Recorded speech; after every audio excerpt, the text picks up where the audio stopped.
Democrats have taken leadership control of the presidency, U.S. Senate, and U.S. House in Washington. But back here in Iowa, it's full Republican control. So what's on the agenda for Iowa Democrats in the Iowa legislative minority? We sit down with Iowa House Minority Leader Todd Prichard on this edition of Iowa Press. Funding for Iowa Press was provided by Friends, the Iowa PBS Foundation, the Associated General Contractors of Iowa, the public's partner in building Iowa's highway, bridge, and municipal utility infrastructure. Iowa PBS is supported in part by Wells Fargo. Fuel Iowa is a voice and a resource for Iowa's fuel industry. Our members offer a diverse range of products, including fuel, grocery, and convenience items. They help keep Iowans on the move in rural and urban communities. Together, we fuel Iowa. Small businesses are the backbone of Iowa's communities, and they are backed by Iowa banks. With advice, loans, and financial services, banks across Iowa are committed to showing small businesses the way to a stronger tomorrow. Learn more at iowabankers.com.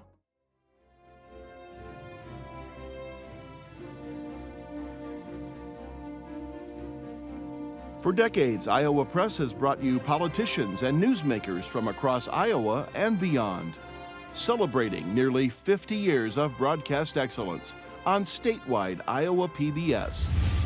This is the Friday, January 22 edition of Iowa Press. Here is David Yepsen. This past week marked a sea change in American politics as President Biden was sworn in as the nation's 46th chief executive. But as Democrats in Washington assume power in the presidency, the Senate, and the House, Iowa Democrats are in an opposite position. 2021 marks the 5th consecutive year of full Republican control in Iowa's governorship and both legislative chambers. To get some perspective, we're joined today by Iowa House Minority Leader Todd Prichard, a Democrat from Charles City. Leader Prichard, welcome back. Good to see you. Thank you for having me. I want to remind our viewers that we're taping this program on Thursday afternoon. And the journalists joining us across the table are Aaron Murphy, Des Moines Bureau Chief for Lee Enterprises, and Kay Henderson is News Director at Radio Iowa. Representative Prichard, many Iowans wonder when they can get that shot in the arm. Are there things, in your view, that the legislature should be doing to speed that process? Yeah, I mean, we all need to be focused on getting through this pandemic. And I think, you know, what the information that I have is that we'll go to the next category beyond the healthcare workers and that group of people who are working in the healthcare industry and in nursing homes, that we're going to go and transition to the next category around February 1st. I mean, this thing just can't happen soon enough for anybody's timeline. And I think we in the legislature, we need to, one, deal in truth about how dangerous the COVID virus is, educate people, educate our constituents about, you know, what the dangers are and how to get information and get the vaccine. And we'd like to see that roll out as quickly as we can. And I'm pleased to see that that's a priority for the Biden administration too. Speaking of ways to mitigate the spread of the virus, you come to us right from the Capitol, fresh off a debate about rules at the Capitol and whether or not to require face masks. Republicans who have the majority in the building have been resistant to issue a face mask mandate. Do you feel safe at the Capitol? Should Iowans feel safe coming to the state Capitol? Well, and that's really what we want. What I want people to understand that they can come and be a part of the process. They can be heard. The public can come and participate in the process at the state Capitol. I have my concerns. I think that we could do a better job in safeguarding those that work in the Capitol and those that want to visit the Capitol. I think there are some things that we could do, like mandating masks. We could utilize technology better than what we are doing with the rules that we've approved, allowing people to have input and discussion remotely and virtually. We have the tools to do that. I think we should be doing that, you know, so people feel safe participating in their state government. And so that's a concern that I've had with the rules debate that we had this afternoon. I want to turn to politics for a moment. You were just reelected as minority leader. My experience, it's not very often a minority leader gets reelected. If you're in the minority and you don't make the majority, you're out and somebody else comes in. So what are you going to do differently? You lost seats in the Iowa House. What went wrong? What are you going to do differently? Well, that's kind of the million-dollar question is what went wrong for Democrats in Iowa. And I think, you know, we have to ask ourselves the tough questions. was it something wrong with our message and the policies that we're promoting? I think us leading on issues like on jobs, on healthcare and education, I think that's what's natural for Democrats and where we're comfortable talking. Maybe we need to do a better job of communicating those issues and where we're at. I also think that the big factor in this last election was Donald Trump. And he certainly had coattails, and he certainly seemed to help down-ticket candidates. I look at the candidates that we ran for the legislature is a phenomenal group of people. And I think a lot of this, the races across the state became nationalized. Well, President Trump is no longer president, and in 2 years, it'll be an off year for Democrats in the White House. Normally, the conventional wisdom is that the party in the White House gets hurt in the off-year elections, which could mean bad news for you. What do you expect to happen in the 2022 election? Well, I think from our standpoint, what we're going to do is we're going to continue to be advocates for our constituents and for working people across the state. And so I don't think our focus changes. I think, I don't want to go away and think that, from the 2020 that everything, we need to throw the baby out with the bathwater, so to speak, that everything that Democrats stood for needs to be reconsidered or thrown out. I think what we need to do is we need to do a better job just engaging. I'm one of the few rural Democrats left in the legislature, and I think Democrats need to learn how to speak to issues in rural Iowa. But then I've long said that the issues that the Democratic Party is suffering from is not just rural urban. We need to do a better job of explaining to voters, working Iowans, where we're at on the issues. I think we offer a lot for working Iowans. Did Democrats make a mistake in not going door to door? Cindy Axne was on this program and said so. So do you agree with that? I wouldn't go so far to say that was going to make the difference, maybe in 1 or 2 races, but a lot of these races just, I think, they were not close to where door knocking was going to make the difference. Last week, Governor Reynolds gave a speech in the Iowa House, and her Republican peers in the legislature are poised to advance a series of education-related measures. Sure. Let's go through those. The governor would like to require 100% in-person learning in Iowa schools. Is that something Democrats support? We support 100% in-person learning, right? Who doesn't want to go back to in-person learning? We know that that's the best way to educate children, is to have that in person, but we want to do it safely, and I think that's what the governor's not talking about, is how to do that safely. What I hear from the governor, what I see in the legislation that's coming through the committee process now in the legislature, is just this rule by fiat that we in Des Moines, we know best of how all of these school districts across the state, from Sioux County to Fort Madison, of how they should deal with the COVID and how they should educate their children. I think that's a big mistake. I think it's dangerous. It's not following the science. And I think, really what's lost in this debate is the honesty from the governor's office about how dangerous this pandemic really is, and what are the consequences of what could happen with our schools if we just ignore the science and ignore the safety issues that the pandemic poses. And so I don't think that's a good move, and it could be a disaster for some communities. There are 5 school districts in the state that have diversity plans, and because they do, they're able to deny transfer requests, open enrollment requests from parents. There's legislation pending in the House that would get rid of that. Is that something that you support? No, Why? Absolutely not. I think, when you look at the governor's plan that she's unveiled in this week and last week, I've never seen in my time such a comprehensive undermining of public schools in this state. And I think this is an example where the very purpose of public education in this country is undermined by this policy.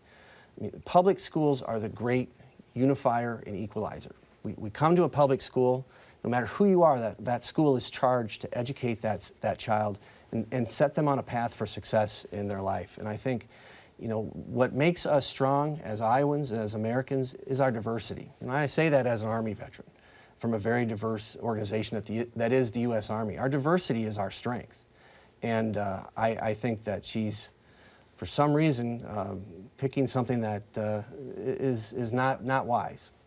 Another proposal that's coming forth in this arena are the governor's called them scholarships. They've been called vouchers in the past, however you want to call it, putting state money aside for tuition to help for pay tuition for a student who wants to go to a private school, and then a charter school program also being established. What is Democrats' ability to support or level of concern with those proposals? Again, speaking for this Democrat here, it's part of this undermining of public education in this state. This is a state that has valued public education for decades, and I see this as an undermining function. Is it not possible to do both, to have strong public schools and well, it's absolutely provide possible. assistance? It's absolutely possible to do both, but we're not doing it. And we've got to use public dollars first to fund our public education system. And so I think there's a real issue from the Democratic side of using public dollars to fund public education. I'm all for school choice. I'm all for people that want to educate their children in a private school setting. I'm all for people that want to homeschool their children. That's their choice. But saying that we're going to divert public dollars, taxpayer dollars, to do that, and at the expense of schools, of public schools, is simply, to me, not wise. And speaking of public school funding, another issue unique to the pandemic this year is the declining enrollment in a lot of districts and what that might mean for funding levels for next year. What's the legislative solution there? Yeah. So as Democrats, as part of our COVID response, and this is something that we've been talking about as Democrats, and we'll be filing legislation in the coming weeks, is to make sure that we have set public schools in our school districts across the state up for success through the pandemic. We don't want them to have lingering effects with their budget or with their enrollments or anything like that beyond the pandemic. We know that some schools have suffered because of the pandemic and enrollments. We don't want them to be a victim of the pandemic next year and 2 years down the road. Republicans in the legislature in the early days of the legislative session are advancing these proposed constitutional amendments. Let's talk about the first one. It would add a language to the Iowa Constitution, if approved by voters, that would essentially overturn precedents set by the Iowa Supreme Court that says Iowa women have a right to an abortion. It didn't clear the Iowa House last year because it didn't have enough support among Republicans. Do you think it does this year, and how will that advance in your view? Yeah, I don't, the vote count, I don't know.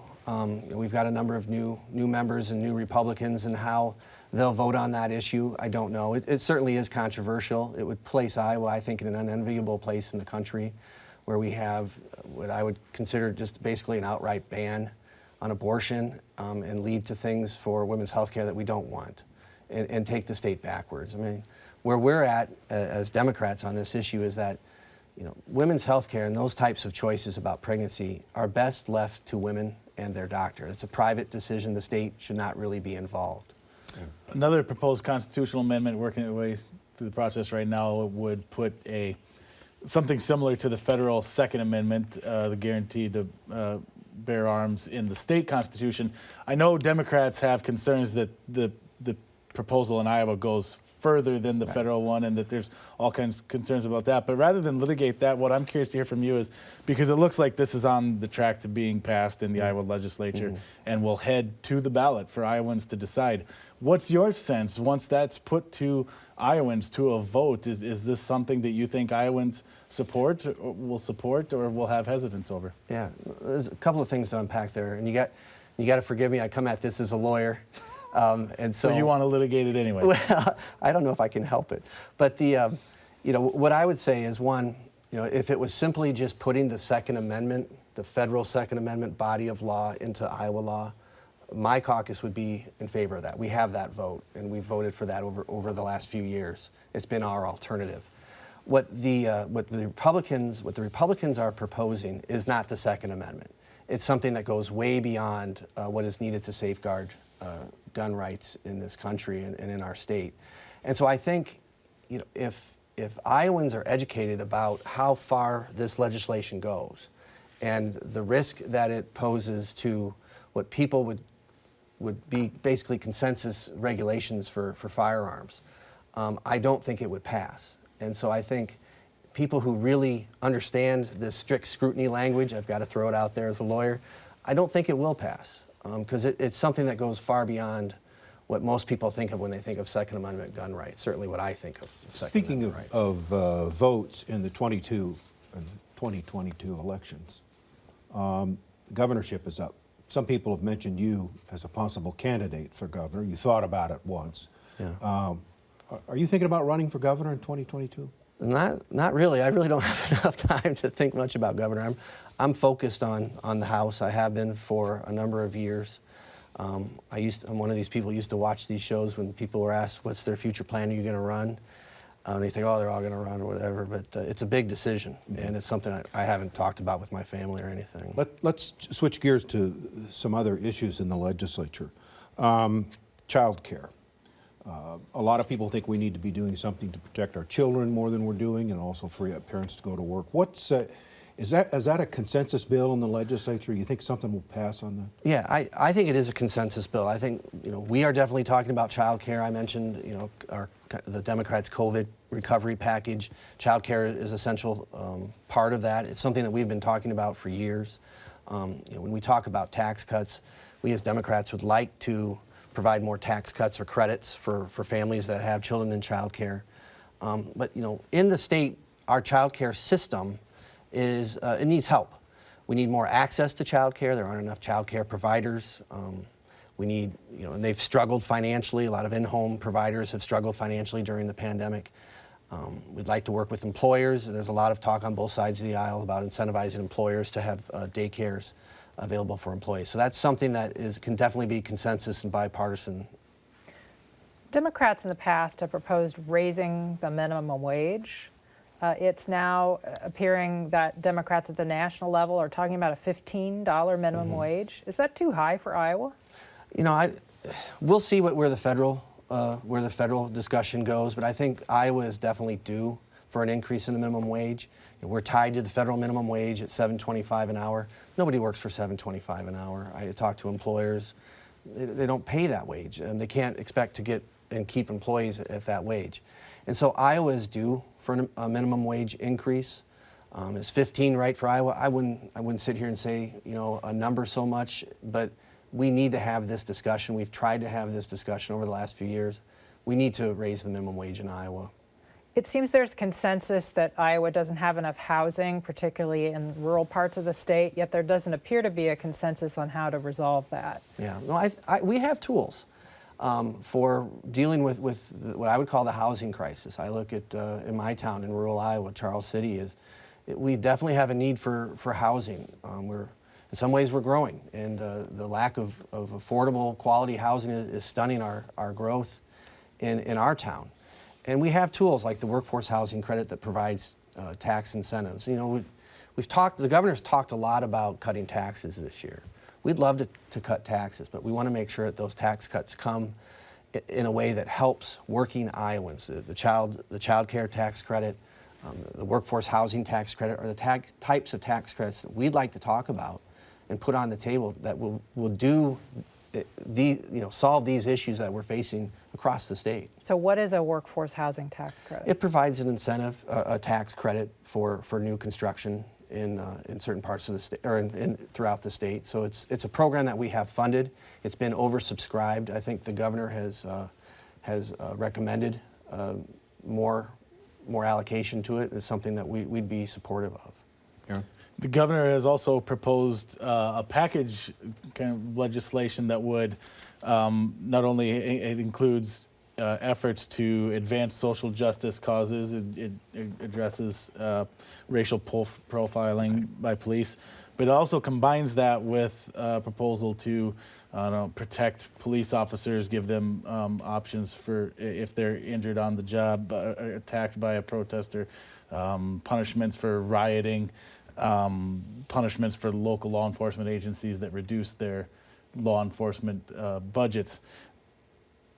From Democrats' perspective, is keeping those two things together as one proposal tied together the right path, or would you like to see those separated and tackled individually? And I guess also just broadly, what are your thoughts on? Yeah, I think broadly, again, I come as a former prosecutor and a lawyer, and too often this discussion about civil rights and police tactics and police regulation, it's viewed, particularly by the I think the governor's office and people on the right, as this: what we do for civil rights, we take away from the police, and what we do for the police, we take away from civil rights. And that's a false choice. That's not how we should look at this. What we should be how we should be approaching this is from a public safety standpoint. What's going to make the public safer? What's going to make police officers safer? And so from our standpoint, we want to look at things as making sure that we are giving police officers the best equipment and training and giving them the tools and best practices to make themselves safer, but at the same time build trust with the community and then therefore make the public safer. And when I was in the county attorney's office in Floyd County, I found that the best thing I could do in working with my law enforcement, working with my community, was to build that trust between the public and law enforcement, so people felt comfortable with law enforcement, and law enforcement knew their community, and that's where we want to get to this.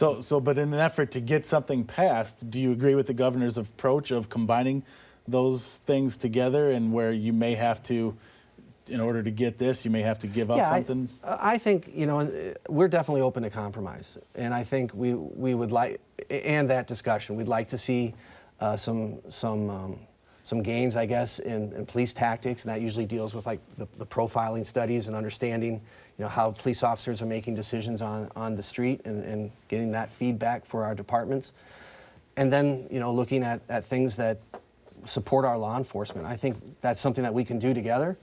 It can be in one package, and I think we can find common ground very easily if we try. We've only got a few minutes left and way too many questions. Okay? Small businesses have taken a huge hit during the pandemic, particularly restaurants and bars in small towns and in large towns. What, in your view, should the legislature be doing for those businesses beyond the direct aid that the governor has allocated from federal pandemic relief money? We think that we can do a lot more than what the governor's proposing in terms of direct aid funding. There's more money that the state has available to give to small businesses, and it's restaurants and bars. I think that we're kind of on the front line and took a lot of the brunt of the economic toll of the pandemic. And I think that we can be doing more for them in terms of direct aid. We've got the money to do it without having to go into reserves and things like that. So you're talking about using just general state tax dollars, not dipping into what's called the rainy day fund or the cash reserve. Yeah. What we're talking about specifically would be like the ending balance. We've got a considerable amount of money in the ending balance that we can use, that's available, that holds our reserves harmless. Aaron? One of the jobs of the legislature this year will be to approve new political boundaries that will be drawn up by the nonpartisan legislative services agencies. Do you have a sense of what the political impact of those will be? Are the new maps going to be better for Democrats for the next 10 years? Well, from the Democratic standpoint, we just want nonpartisan maps. We want maps that are fair, that are not gerrymandered. We want voters to pick the politicians, not politicians to pick the voters. And I think as long as we stick to the system that Iowa's created in that we use nonpartisan maps, we'll be fine. Do you have any indication from Republicans that they're going to change that? There's been some talk, not specifically, but I think there's some people that have said, well, if we go to the third map, which would be, it could be a politicized map. I don't think that's necessary. I think once we have the opportunity from the LSA, from the nonpartisan LSA, to produce one or two maps. That should be sufficient. Is this the year that legislators tackle the bottle bill? We have less than a minute left. Something needs to happen with the bottle bill. I get more emails and constituent feedback when that makes a headline. Iowans like the bottle bill. They realize that it keeps litter out of the ditches and roadways. But we've got to make it work for all the players. There are some major health concerns from the grocers in terms of having used bottles in their stores. We've got to be cognizant of that. I'll get a lot of emails with that response with the bottle bill on Always We've do. got just a few seconds left. Are you expecting any changes to the election laws in the wake of the recount hassle in the Congressional District in eastern Iowa? You know, I think there's some timelines that we should probably look at in terms of doing the recount to make sure that we've given ourselves enough time as a practical matter to do the recount. As I understand, there were just some impossible timelines to actually conduct the recount. So yeah, I mean, there's things that we should probably be looking at. And I've got a timeline too, Representative Prichard. Thank you very much for being with us today. Always a pleasure. Thank you all. And we'll be back next week with another edition of Iowa Press at our regular times, 7:30 Friday night and again at noon on Sunday. So for all of us here at Iowa PBS, I'm David Yepsen, and thanks for joining us today.